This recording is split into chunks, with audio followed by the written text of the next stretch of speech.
Whether or not safety Earl Thomas, who the Seahawks have been entertaining offers for during the offseason, shows up is the biggest questions during the session. Thomas has been open about his desire for a new contract.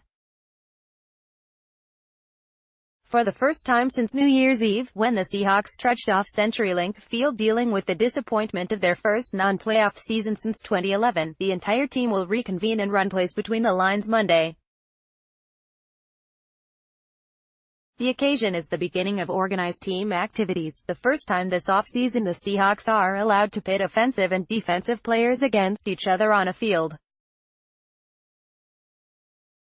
While helmets are permitted, full pads are not, nor is contact, which is one reason the NFL uses the OTA term for these workouts as opposed to just calling them practice. It will be a starkly different-looking group that gathers than played against Arizona in the regular season finale about 5 months ago. Well, 36 of what was the 53-man roster for that game return, a fairly normal percentage. Seahawks fans hardly need reminding of the big names, such as Richard Sherman, Michael Bennett and Cliff Avril, who are gone. But of those who are left, lots of questions remain. Here are 5 things to watch as OTAs begin. 1. Will Earl Thomas show up?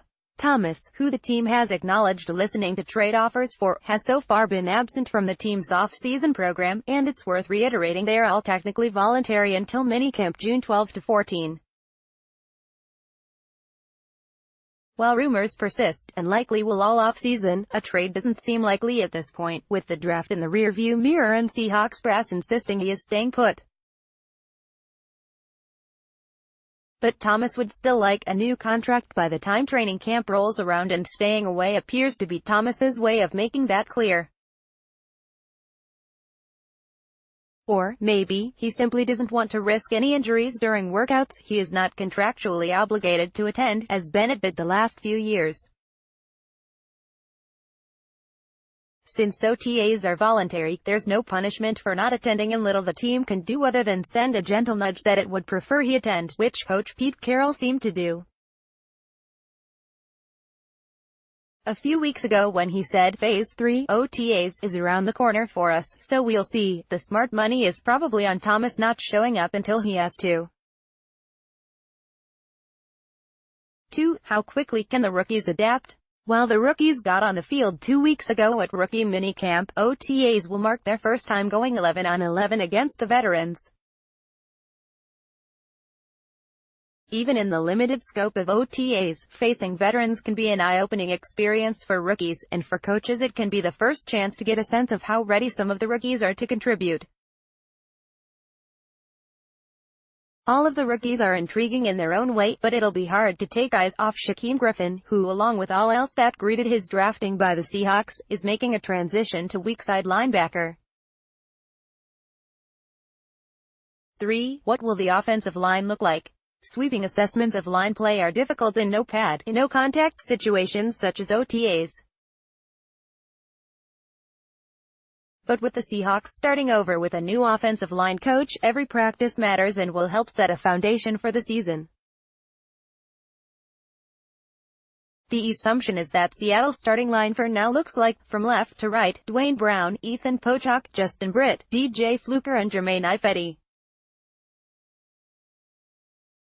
But OTAs could reveal if there is any change in that thinking or any reserves making more serious runs at starting jobs.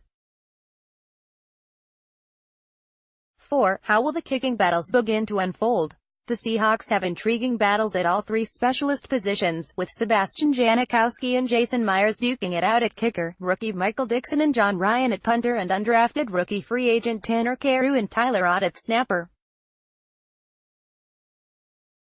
Roster spots are precious in the NFL, even when teams are allowed the offseason maximum of 90, and it's not out of the question the Seahawks could make moves at any of the specialist spots following the offseason program. Janikowski's contract seems to give him the edge at kicker. Ryan's contract, specifically, that the team could save $5 million against the cap over the next 2 years if he is released, puts him in a precarious spot.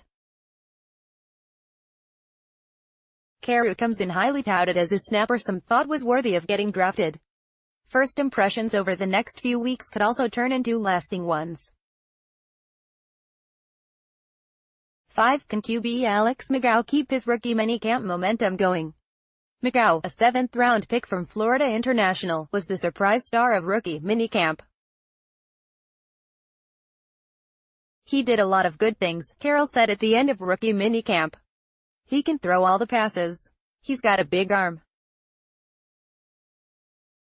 He moves real well. Seattle was apparently confident enough in McGough that they waived Stephen Morris, who was claimed by Houston, leaving only Austin Davis and McGough as backups behind Russell Wilson.